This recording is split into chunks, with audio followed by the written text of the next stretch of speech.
Hey guys, Youngblood with you for your Summarize the Verse this week, covering ATV from May 25th, and we're going to go ahead and just jump right in, starting to talk about how the AI team's really been working on, human combat to try and get the in-game models to be of higher quality, and that includes things like shooting with accuracy and some friendly fire, as well as how characters react to that sort of thing, and in situations to where, casual NPCs are around, and they see or hear gunfire from a various distance, how they end up reacting in those situations. They've also been doing some work on the ship AI to tap into the system's item system 2.0, which is going to be important because that means that your ship's AI can start to interact and display the information of all the items that are connected, starting off with things like weapons, shields, and countermeasures. That also extends past the basic displays and interactions to more complicated pieces, like allowing the player to decide what they want to control versus allowing the AI in the ship to actually handle, like potentially having things like flares be automated. The ship and vehicle seats can all be controlled by either players, NPC, or AI modules, and the AI module is that blade that we talked about, which is able to be connected to a turret or a seat, and then execute behaviors based on what you set and what that type of item can actually do. It almost acts like a piece of software, and that allows things like taking control, like autopilot or taking control of a turret, and it's really designed to be effective for really any ship, but really more purpose-built for things like multi-crew seats.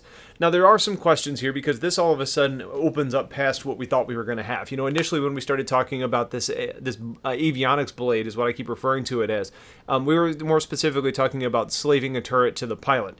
Now, they're going on to mention things like automating a turret, which makes a ship like the Retaliator a whole lot more attractive, but there's got to be some balance there. How able are you to take a ship out of its intended role and work with far fewer personnel on board? Suddenly becomes the benefit of an NPC versus an AI? And I think when we start getting to that point, you're probably talking about overall flexibility. But there should probably be some sort of consequence of actually using these blades in this AI item. So I'm really interested to keep following this because I think it's going to have a lot of implications, positive or negative, and probably both, on how we end up interacting with our ships in the verse.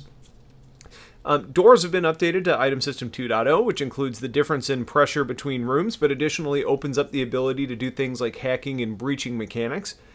The dynamic advertising is something that's going to be implemented into the game, and basically what it's going to do is take advantage of various screens that are around the universe to show advertisements that are kind of customized to you based on your history and your interest in different things that you've done, as well as doing things like showing a wide-scale announcement or warnings to the universe. Like in the example we saw, which was incredibly awesome, was the warning that was shown at Port Alizar when there was an incoming Vanduul fleet where we actually see them jump in and attack Alizar. Really cool. Interesting to also see how the AI interact, or the NPCs interact by running away as the incoming fire's coming in. A little bit delayed, but it's still interesting. Maybe they were in shock. The lighting team is working to figure out how to deal with the dark side of moons a little bit better because it would be visibly too dark with the current cube maps that they're using today. So what they've done is they've added an additional atmospheric layer that kind of taps into a glow that will end up kind of showing the shape of the horizon and kind of give the player a base layer of brightness to be able to faintly see things around them. Work's been done on the I/O manager that's going to make improvements to how the game's actually utilizing systems, probably both server and end user, working on utilizing multiple cores, as well as optimizing for solid-state drives that players have to really take advantage of their faster read times. The incremental patcher, or the Delta patcher, is now in the hands of QA, which means you're only going to have to download the changes to the game, not the full build, and that's going to pay big dividends to all of us as far as download times go, and for people that have data caps, it's going to mean much smaller downloads, but it also speeds up work for CIG and their internal testers by only having to download small bits instead of full bids over and over again when they're working in different studios across the area. Rendering has been working on the atmospheric effects in the night sky, and really the sky gradient, with the goal of making the distance and the night sky and the stars all look more dynamic, and trying to find ways to increase the ground-based haze to show off the scenery a little bit better. A lot of times when it's dark, you're kind of losing out on some of those details. It's a little bit darker than it should be, so this is going to highlight some of the terrain a little bit better. Speaking of terrain, the environmental team's actually been working with the art and design team on Levski, which is an asteroid base, built on Daymar. And this is going to be the last set of changes to the layout that they're being made. So this means that they're getting to a point to where they're starting to finalize things a lot better, and it's looking really good in its current state. The area around Levski is being built with a lot of mining structures, actually larger than anything we've seen yet, while working on the overall design to keep assets as efficient as possible.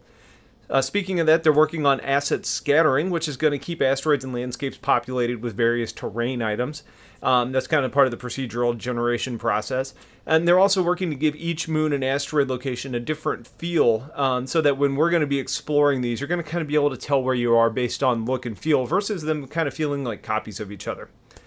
There's also been work being done on weapon skins like camo and decals to allow for special one-off variants that would be made by CIG or for us to kind of customize on our own. The cinematics team has been working on some of the FPS combat maneuvers, including hand-to-hand combat and making animations that are going to be used for background characters, along with our characters that are actually in combat. The example that we saw kind of over and over was this like Chuck Norris-style roundhouse kick, and it was pretty impressive. And then this week, the behind the scenes was focused on the development of the Aegis Eclipse. And while it was good information and interesting to see, it was pretty much stuff we already knew. So I'm not really going to cover that to keep this short. But if you do have interest in the history of the Eclipse and how CIG developed it, I would go back and watch that portion of Around the Verse. So that's this episode for you, the short version. If you guys have questions, please let me know. Otherwise, stay tuned for more coming your way soon. Have yourselves a wonderful day and take care.